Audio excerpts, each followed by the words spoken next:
All right, hello, my sophomores. Thank you so much for tuning into this flipped lecture on the Russian Revolution so that you can have time in class to work on your propaganda videos next class. Okay, so the Russian Revolution. These are the two big essential questions that I want you to keep in mind for this class. What were the short-term causes of the Russian Revolution, and what were the major effects of the Bolshevik Revolution? And then moving forward, thinking about the role of propaganda, and what are the major factors in a totalitarian or authoritarian regime. As we did over the weekend, you did a case study on North Korea, and you will be comparing the regimes of Stalin in Soviet Russia with North Korea and the reigns of Kim Jong-un and his family, and comparing it to 1984. Okay, so the short-term causes of the revolution. There were a couple of things that you need to know. Russia and Japan competed for control of Korea and Manchuria, and there were repeated Russian losses that sparked unrest. This is pre-World War I, so keeping in mind this is before 1914. And in 1905, there were 200,000 workers who marched on the Winter Palace in St. Petersburg. Tsar Nicholas II ordered the generals to fire on the crowd, which wounded over 1,000 people and killed hundreds. He created the Duma, which is the national legislature, but then unfortunately it dissolved after just 10 weeks. So as you can tell, it was kind of a tumultuous time in Russian history. So from 1905 and onwards, you'll see what happens. So this is a picture of Bloody Sunday, which was when the over 1,000 people were killed by Tsar Nicholas II. This spread a lot of sentiment against the Russian government. He opened fire on the Russian people who were peacefully protesting, and this is known as Sunday, Bloody Sunday, as Coldplay sings it, or is it U2? U2 sings it. Okay, further short-term causes of the revolution included industrialization and then later World War I. Industrialization, there were a number of factories that doubled between 1863 and 1900. To double the number of factories is pretty impressive in 40 years. By 1900, Russia was the world's fourth-ranking producer of steel. And they built the Trans-Siberian Railway in 1916, which was the world's largest continuous railway line. As you know, Russia is absolutely massive, and so having a transportation system that could cross the entire country was pretty revolutionary. It meant that Russia could finally take advantage of the wealth of resources that was spread around the country, and that people could travel much more.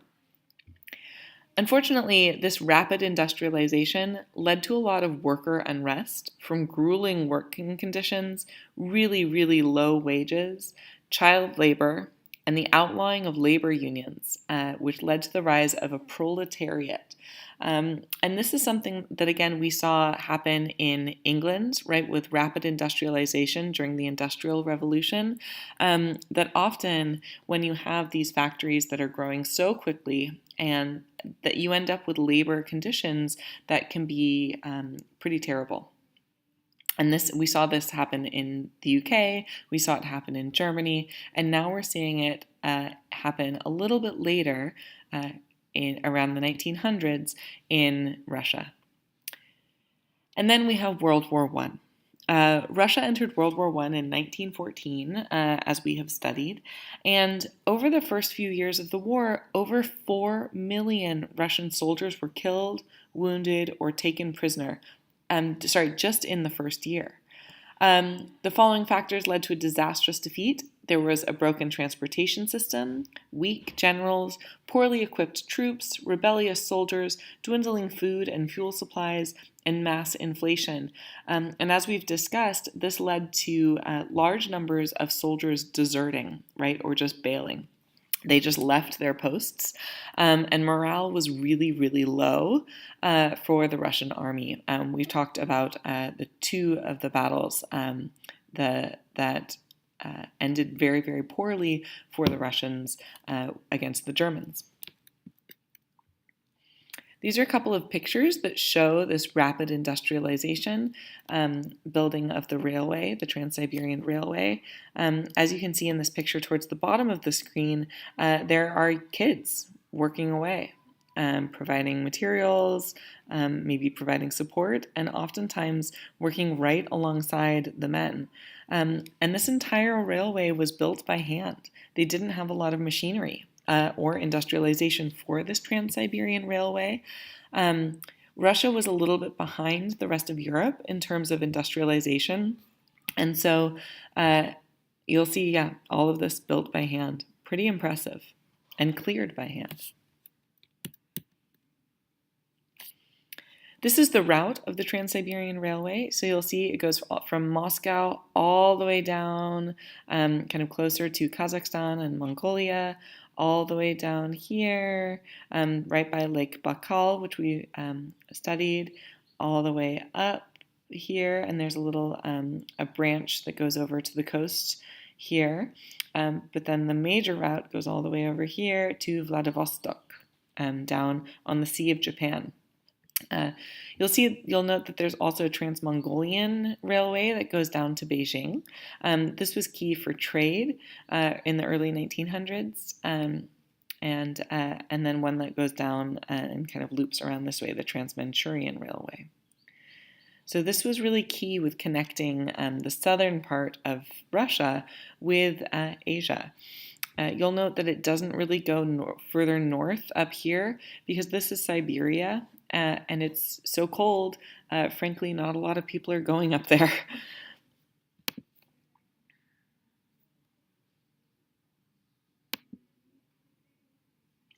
Okay, so the war was not going very well for the Russians. And in March of 1917, there was a bread shortage in St. Petersburg. And so the people revolted. There were these local protests that started just expanding and getting bigger and bigger and bigger. And they were chanting bread, bread, bread, bread, because they were starving. They just wanted bread.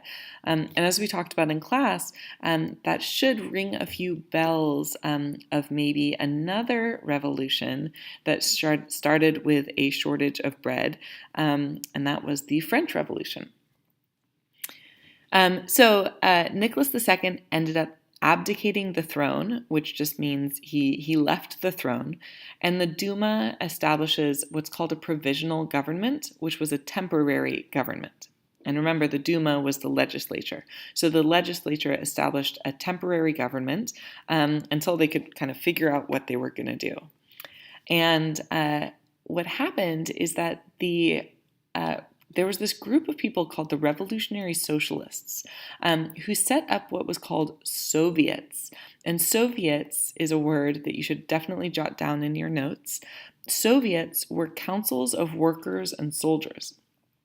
And under the leadership of Vladimir Lenin, whose photo you'll see on the right of the screen, who had returned to Russia from exile in April of 1917, he started a group, a socialist group called the Bolsheviks.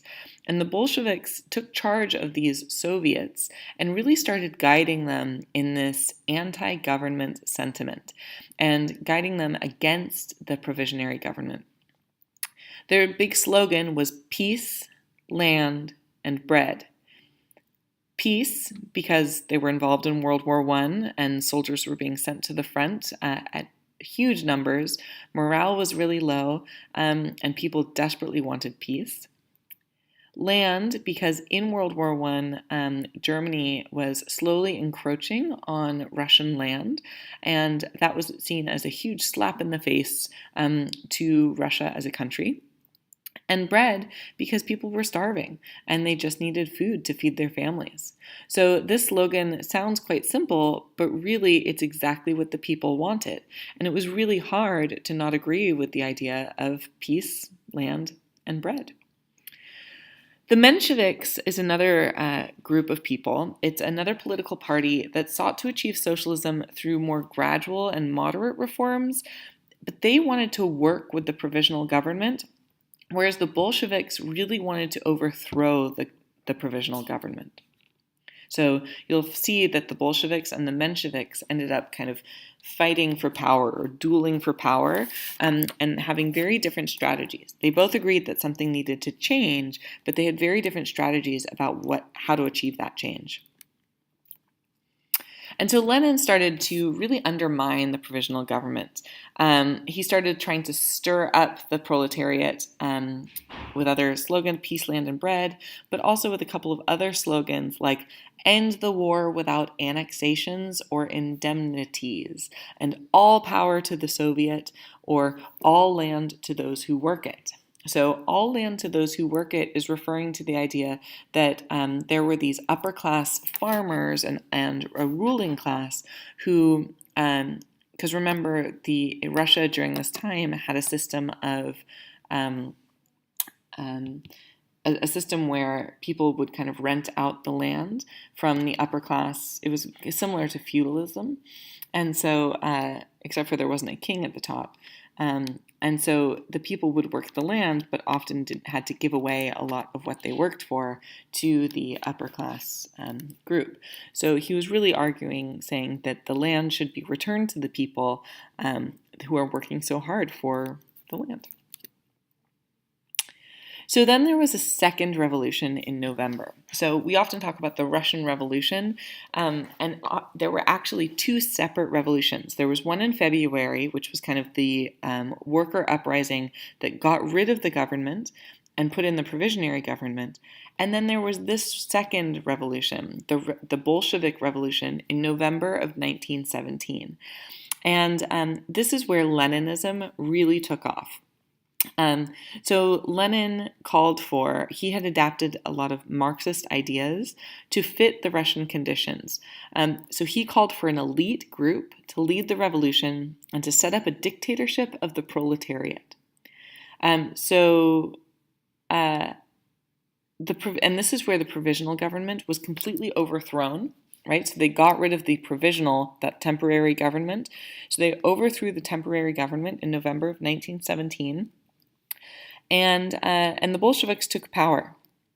When the Bolsheviks took power, they actually renamed themselves communists. And we'll talk about that in just a second. But their big campaign promise was to end private ownership of land and to distribute land to the peasants. So the workers were given control of the factories and the mines as opposed to the upper classes. And they really wanted peace, right? Remember that slogan, peace, land, and bread.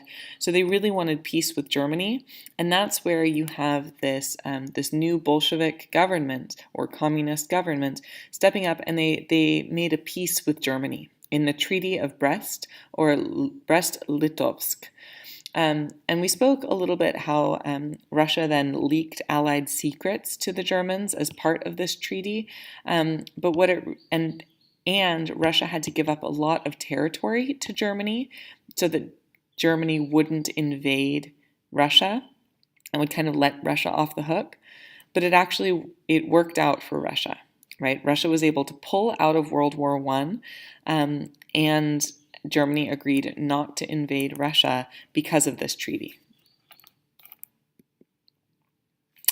So I'm going to tell you a little bit more about Vladimir Lenin.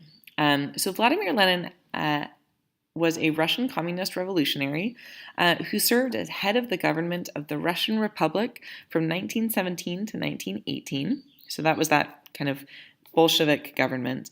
And then they changed the structure of the government, and that's when he remained in the government, and he was quite high up in the Russian Soviet Federalist Socialist Republic, which existed from 1918 to 1924. That's the RSFSR,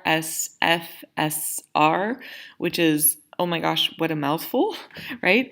But the Russian Soviet Federative Socialist Republic was from 1918 to 1924, and then they changed it to the USSR, or what we call it, the Soviet Union, from 1922 to 1924. So under his administration, Russia and then the wider Soviet Union became a one-party socialist state governed by the Russian Communist Party.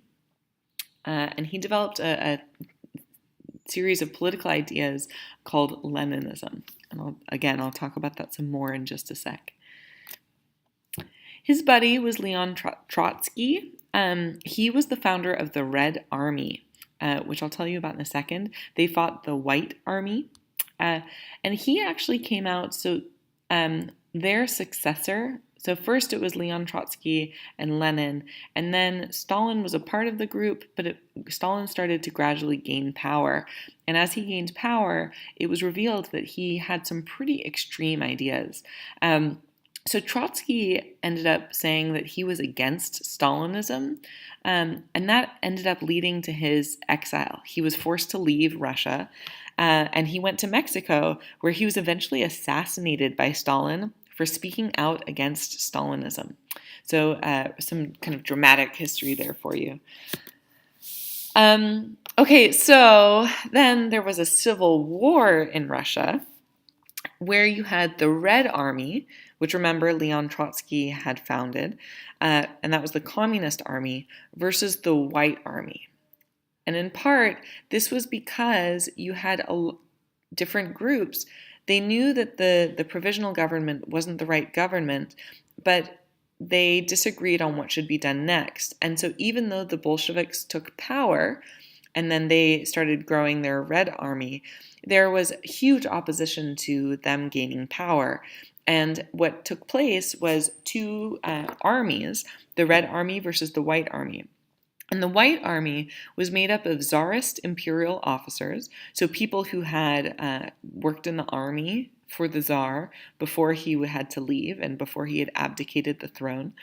The Mensheviks, so remember, the Mensheviks were the group that wanted to work with the Bolsheviks, work against the Bolsheviks, but work with the temporary government. The Democrats and forces from the Allied powers, including Britain, France, and the United States.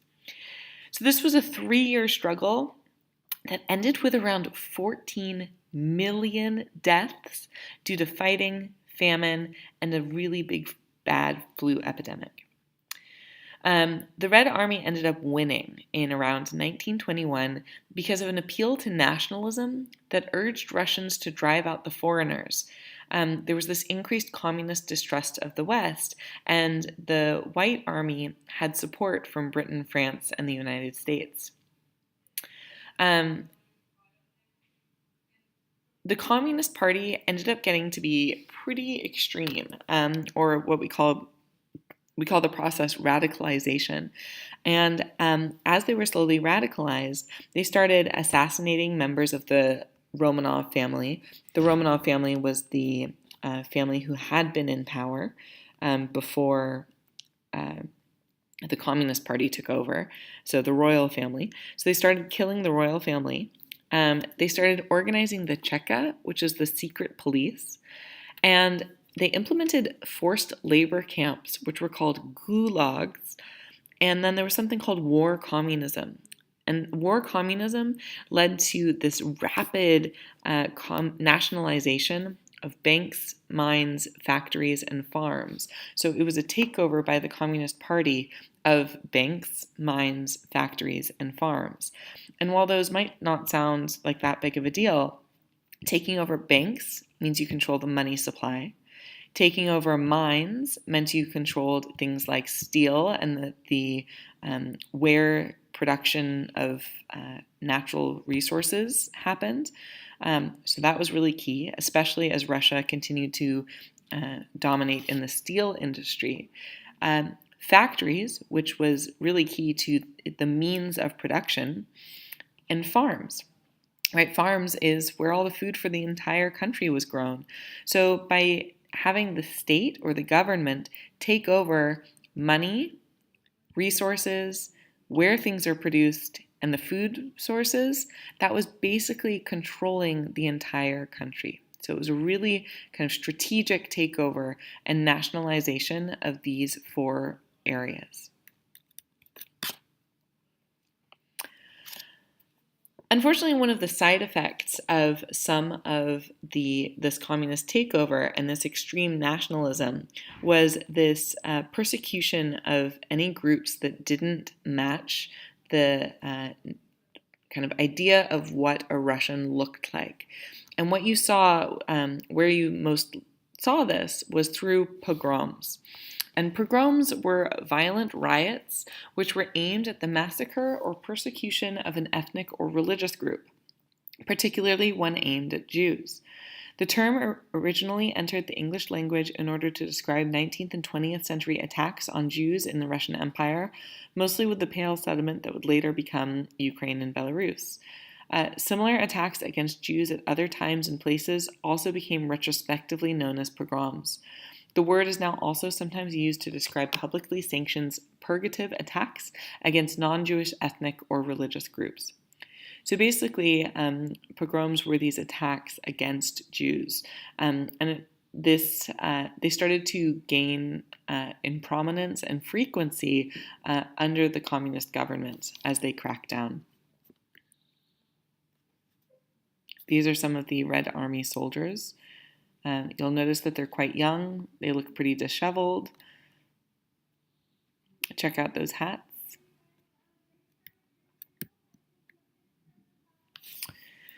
So there were some pretty bad outcomes from the Russian Civil War. The Russian Civil War lasted from 1917 to 1922.